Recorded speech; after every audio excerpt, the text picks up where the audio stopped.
তো আমি খুব খুব সংক্ষেপে কথা বলবো। আমি মূলত 3টে পয়েন্টে কথা বলবো। আজকের যে সাবজেক্টটা ছিল হলো পরোক্ষ করের উপর অতি নির্ভরশীলতা ও অর্থনীতিতে বহুমাত্রিক প্রভাব। আমার প্রথম কথা হলো যে আমরা রাজস্ব সেক্টরে যে সমস্ত কথাবার্তা বলি, বিভিন্ন সময় বলি, আমি তো দেখি যে অধিকাংশ কথা আমরা ভুল বলি। খুব র্যাডিক্যাল একটা কথা বললাম, রেকর্ড হচ্ছে, মিডিয়া আছে, অধিকাংশ কথা আমরা ভুল বলি। কী কী কথা আমরা ভুল বলি?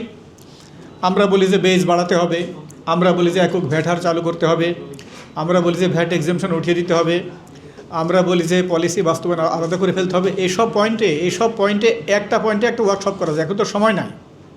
এই কথাটা কেমনে ভুল শোনেন। আচ্ছা, এই যে আমাদের পরোক্ষ করের উপরে ডিপেন্ডেন্স বাড়াতে হবে, প্রত্যক্ষ করের উপর ডিপেন্ডেন্স বাড়াতে হবে, এই কথা আমরা কোথা থেকে শিখেছি? কে বলেছে? এখানে যারা বলে গেলেন তারা কেউ নাই। তো কে আমাদেরকে বলেছে যে আমাদের প্রত্যক্ষ করের উপর ডিপেন্ডেন্স বাড়াতে হবে? আমরা শিখলাম কোথায় এই কথা? সারা পৃথিবীতে। আচ্ছা, আমি ডাইরেক্ট এক্সাম্পল দিই, শোনেন। কোনো একটা দেশের ট্যাক্সেশনের বিভিন্ন সোর্স থাকে। কোনো দেশের ট্যাক্সেশন সোর্স আর এক দেশের একরকম না। ধরেন বর্তমানে ইজিপ্টে একটা বড় রেভিনিউ আসে হচ্ছে ট্যুরিজম থেকে। থাইল্যান্ডের রেভিনিউ একটা বড় অংশ আসে হচ্ছে ওদের পর্যটন থেকে। সিঙ্গাপুরের রেভিনিউ একটা বড় অংশ আসে ওদের ইন্টারন্যাশনাল কার্গো হ্যান্ডলিং থেকে। এই মধ্যপ্রাচ্যের কান্ট্রিগুলোর একটা রেভিনিউর বড় অংশ আসে ওদের তেল বিক্রি করা টাকা থেকে। রিসেন্টলি তারা ভ্যাট ইন্ট্রোডিউস করছে। ইউরোপ আমেরিকার দেশগুলোতে তাদের এমপ্লয়মেন্ট প্রায় 100%-এর কাছাকাছি। তাদের আয় মানে ইনকামটা বেশি, ইনকাম থেকে অ্যাড সোর্সে ডিডাকশন হয়ে যায়। সেখানে এই প্রত্যক্ষ করের উপরে ডিপেন্ডেন্স বেশি। তারপরেও সেখানে কতগুলো সার্ভিস ইকোনমি আছে। এই যে আপনার সুইজারল্যান্ডে, আপনার ইউকেতে, তাদের তো সার্ভিসের উপরে ডিপেন্ডেন্স বেশি। আমি বেশি কথা বাড়াবো না। আমি বললাম যে this very concept is conceptually flood. এগুলো ভুল কথা। সঠিক কথা হলো যে দেশের করের সোর্স যেমন, সেই দেশে সেভাবে কর আদায় হবে। আমাদের দেশ কি, আমরা এখন মাত্র কৃষি অর্থনীতি থেকে আমরা মাত্র শিল্প অর্থনীতির দিকে যাচ্ছি। আমাদের এখনও সার্ভিস বিকাশ হয়নি। আপনি এখন কেমনে বলেন যে আপনি আপনার প্রত্যক্ষ কর আপনার করে আপনার ডিপেন্ডেন্স বাড়াতে হবে, পরোক্ষ করে কমাইতে হবে? এসব ভুল কথা। এই গেল একটা কথা গেল। যারা আমার কথা শুনবে তারা কেউ নাই। আমার দ্বিতীয় কথা হলো আজকে যে আলোচনা হলো, সে আলোচনা যদি আমরা সামারাইজ করি তাহলে দাঁড়ায় খুব ভালো আলোচনা হয়েছে। যিনি প্রেজেন্ট করেছেন তিনি অত্যন্ত দক্ষ। তিনি একজন অ্যাকাউন্ট্যান্ট, তিনি একজন অডিটর, তিনি একজন ইনকাম ট্যাক্স প্রফেশনাল। উনি স্নেহাশিসবাবু খুবই একজন দক্ষ প্রফেশনাল। যারা আলোচনা করেছেন, মাসুর রিয়াজ সাহেব সহ সবাই, প্রত্যেকে, বিশেষ করে আমাদের রেস্তোরাঁ মালিক সমিতির সভাপতি, উনি তো খুব প্যাশনেটলি বলেছেন। সবাই সঠিক কথা বলেছেন। আমি খুব সামারাইজ করে দিয়ে একটা কথা বলি। এই যে কথাগুলো এখন বলা হলো, এর মধ্যেও দ্বিচারিতা কোথায়? আপনিই বলতেছেন যে প্রত্যক্ষ করের উপরে ডিপেন্ডেন্স বাড়াতে হবে, আর আপনি বলে গেলেন যে টিডিএস রিমুভ করতে হবে, আপনি বলে গেলেন যে ভিডিএস রিমুভ করতে হবে। তাহলে আপনি কেমনে প্রত্যক্ষ করের উপরে আপনি ডিপেন্ডেন্স বাড়াবেন কীভাবে? তো এই হলো প্রেজেন্টেশন নিয়ে আমার কথা। এইখানে কি হচ্ছে সেটা ছিল এই সমস্যা, ওই সমস্যা, আমার ভ্যাট বেশি, আমার ভ্যাট কমাইতে হবে, এইটা ছিল। কিন্তু আপনারা বলেন, এখানে কি এমন কোনো সাজেশন কেউ দিয়েছে যে কীভাবে সরকার রেভিনিউ বাড়াতে হবে? কীভাবে দিয়েছে? কেউ দিয়েছে? তো শুধু আপনার কথা বলবেন রেভিনিউ কমাইতে হবে, তো রেভিনিউ বাড়াইতে হবে কি সেটা বলা লাগবে না? কন্টিনিউয়াসলি আপনার বাজেট বাড়তেছে, কন্টিনিউয়াসলি আপনি বলতেছেন যে ইনফ্রাস্ট্রাকচার বাড়াতে হবে, কন্টিনিউয়াসলি আপনি বলতেছেন যে হাসপাতাল বানাইতে হবে, তো রেভিনিউ আসবে কোত্থেকে? এগুলো তৃতীয় পয়েন্টে আসে। আর একটা কথা, আমি দুইটা কথা বলে শেষ করে দেব। ফরিদ স্যার বলে গেছেন যে প্রচুর কথা বলা হয়েছে, আসলে কাজ করা হয়নি। আমি শোনেন, ব্যক্তিগতভাবে আমি মিডিয়াতে যাই না। মাসুর ভাই আমাকে খুব রিকোয়েস্ট করেছিলেন, সেই জন্য আমি আসছি। যেহেতু এটা একেবারে ট্যাক্সের সাথে ছিল, তো এই জন্য আমি আসছি। প্রচুর কথা বলা হয়েছে, কোনো কাজ হচ্ছে না। ধরেন এই যে আমাদের ট্যাক্স জিডিপি রেশিও নিয়ে আপনি যত বিতর্ক যাই বলেন, আপনি বলতে পারেন আমার জিডিপি অনেক বেশি, হিসাব করা ভুল হয়েছে, হিসাব করা কী হয়েছে সেটা আমরা এখন সমাধান করতে পারবো না।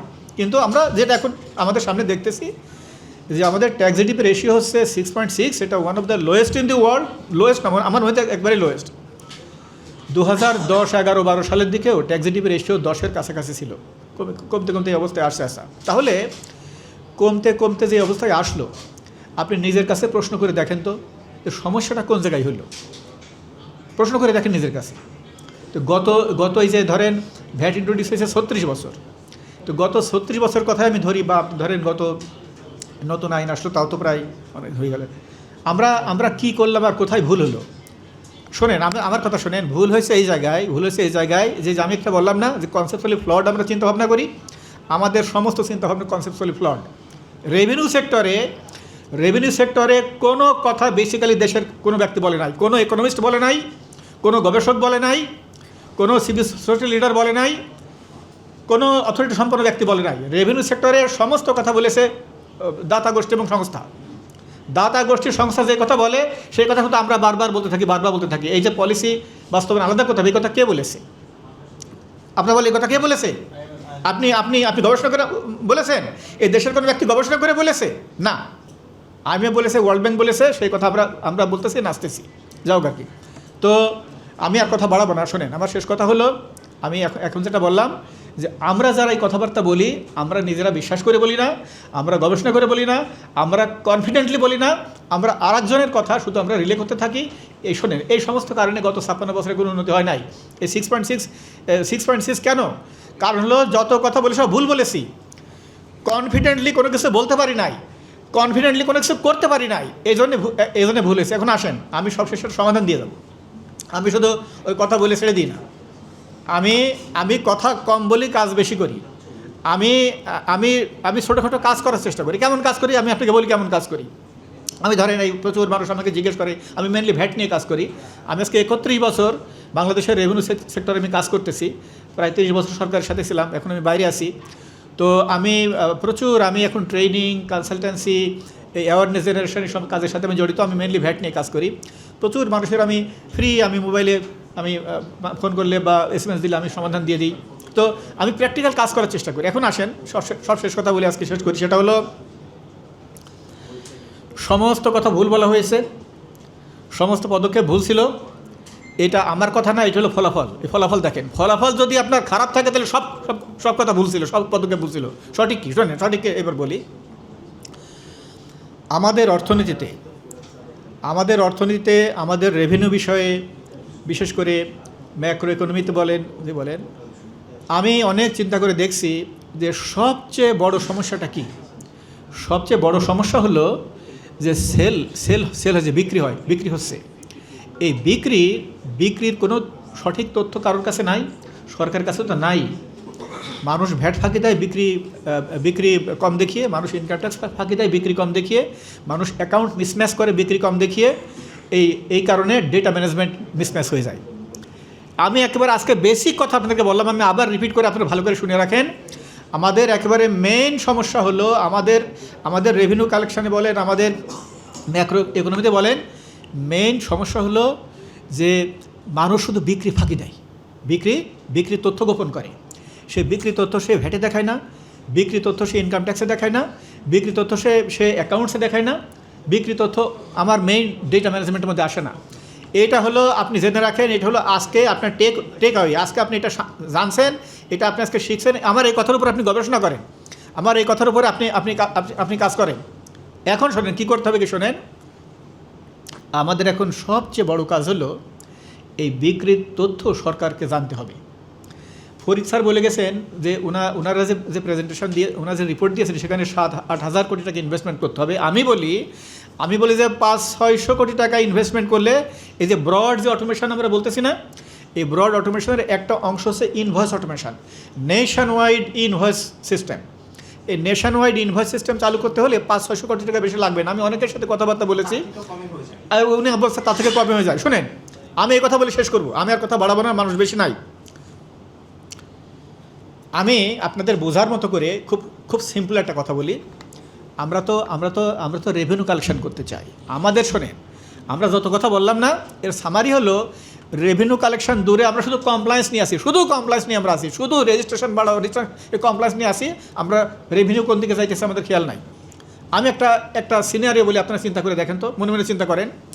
বাংলাদেশে কোনো ভ্যাট রেজিস্ট্রেশন নাই, বাংলাদেশে কারোর কোনো টি আইন নাই, কেউ কোনো হিসাবপত্র সংরক্ষণ করে না। সিনারিও চিন্তা করেন, কেউ কোনো হিসাবপত্র সংরক্ষণ করে না, কোনো VAT officer, income tax officer কেউ কারোর কাছে যায় না। আপনি স্বাধীনভাবে ব্যবসা করেন, কিন্তু একটা nation wide electronic invoice system আছে। একটা ইনভয়েসও এই সিস্টেমের বাইরে যাইতে পারে না। ইনফর্মাল ইকোনমি বলে কোনো ইকোনমি নাই। Every transaction is being recorded. এই যে এক ভদ্রলোক আপনি তো বলে গেলেন যে দিল্লিতে ডাব খাইতে গেছেন, আপনি পেমেন্ট দিয়েছেন, তো তাহলে এটা আমরা কেন করতে পারতেছি না? সব শেষ কথা হলো, ও কেন করবে সেই ইনভয়েস কেন? আরে ভাই, সেটা আপনি আসেন, সেটা শুধু এত কথা বললে হবে না, আপনি আসেন, এটা করতে হবে। তাহলে এখন আসেন, আমাদের অল্প সময়ে অল্প ইনভেস্টমেন্টে ম্যাক্সিমাম বেনিফিট পেতে হলে আমাদের নেশন ওয়াইড ইনভয়েস সিস্টেম করতে হবে। এরপরে আসবে ডিজিটাল পেমেন্ট। এখন আসেন, ওই ফাহিম ভাই বললেন কী জন্য করবে, শোনেন, দুইটা কথা বলে শেষ করব। এখন এটা করতে হবে তো আমরা অনেক বললাম, যে করা হয় না কেন? আমি হ্যাঁ না, আচ্ছা না, আমি আমি আমি আমি রিভার্স চিন্তা করি, আমার সময় নাই। এখন আর হ্যাঁ, শোনেন, এই গভর্নমেন্ট একজন মানুষ না, গভর্নমেন্ট কাজ একটা বিরাট একটা ফ্রেমওয়ার্কের মাধ্যমে, সেখানে একজনে কাজ করে না। সেখানে একটা পলিসি মেকিংয়ে কে কখন ইম্পর্টেন্ট হয়ে যায়, কখন কোন গ্রুপ ইম্পর্টেন্ট হয়ে যায়, এটা অনেক বিষয়। আপনি যে অর্গানাইজেশনে কাজ করতেছেন, আপনি আপনার কাছে জিজ্ঞেস করে দেখেন, যে অর্গানাইজেশনে আপনি কাজ করেন সে অর্গানাইজেশনে আপনার ইচ্ছা কতটুকু রিফ্লেক্টেড হয়, এই কথাটা আপনি চিন্তা করে দেখেন। আচ্ছা, এবার আসেন, সব শেষ কথা বলে যাই আমি, সেটা হলো এই যে ইনভয়েসিং চালু করতে হলে আমি এখন বলবো যে শুধু সরকারের উপর ডিপেন্ড করে থাকেন না, বেসরকারকে আগিয়ে আসতে হবে। অনেক দেশে বেসরকার আগিয়ে আসছে, আমরা শুধু কথা বলে চলে যাই, আমরা কিছু করি না। বেসরকারে আগিয়ে আসতে হবে, বেসরকারে আগিয়ে এসে সরকার বেসরকার একসাথে হয়ে এটা করতে হবে। আপনারা এই কথা বলা, এই আয়োজন করা, এই সমস্ত কম করে এখন এই পয়েন্টে আসেন যে আমরা নেশন ওয়াইড ইলেকট্রনিক ইনভয়েস চালু করব, আমরা একটা কমপ্লিট ডিজিটাল সলিউশন করব। এই জন্য সবাইকে ডাকেন, কে ফাইন্যান্স করবেন আসেন, কে কাজ করবেন আসেন। আমার পয়েন্টটা হচ্ছে, আমার পয়েন্ট হচ্ছে আমি ভলান্টারিলি কেন এই ইনভয়েস থেকে যাব? তখন আপনি চিন্তা করে করবেন, যদি পুলিশ দিয়ে করেন তাহলে করেন। তখন আপনি এটা করার জন্য ডাকেন, তখন আপনি ঠিক করেন যে আসলে ভ্যাট দেওয়ার দায়িত্ব তো নিবন্ধিত ব্যক্তির, ভ্যাট দেওয়ার দায়িত্ব কনজিউমারের। তখন আপনি ঠিক করেন যে ঠিক আছে 10% নিব, শোনেন, তখন ঠিক করেন যে 10% নিব, 10%-এর 8% পাবে সরকার, 1% পাবে টেকনোলজি অপারেটর, 1% পাবে যে দিবেন। এটা উপরে তখন ঠিক করেন। কিন্তু আপনি সব আলোচনা বাদ দিয়ে আপনি এই আলোচনায় আসেন, আপনি প্রাইভেট সেক্টরকে ডাকেন, সরকারকে ডাকেন, টেকনোলজি অপারেটরকে ডাকেন, এক্সপার্টকে ডাকেন, বলেন আমরা এখন করব, ফাইন্যান্সিয়ালকে ডাকেন, বলেন আমরা এখন করবো, আসো এখন করা শুরু করতে হবে, আসলে আমরা ঠিক করি হাউ টু ডু ইট। তো অনেক ধন্যবাদ, আমি অনেক কথা বললাম। আমি যে বলেছি তার মেন কয়েকটা কথা হলো, আমরা কনসেপচুয়ালি ফ্লড কথাবার্তা বলি। আজকের এই থিমটাও ফ্লড ছিল, এবং এই যে করা হয়েছে এগুলো ফ্লড। এইটা হলো আমার সংগঠনের আমরা এবার প্রস্তাব দিয়েছি, এখানে মেনলি ভ্যাটের প্রস্তাব আছে, আমরা ভ্যাট নিয়ে কাজ করি, তো ভ্যাটের প্রস্তাব আছে, আপনারা করে দেখেন। তো তাহলে সব শেষ কথা হলো, আপনারা এখন কি করতে হবে এই দুই কাজ যায়েন না, এখন শুধু বলতে থাকেন যে এটা আমরা করবো, আসেন আমরা করি। অনেক ধন্যবাদ, আসসালামু আলাইকুম।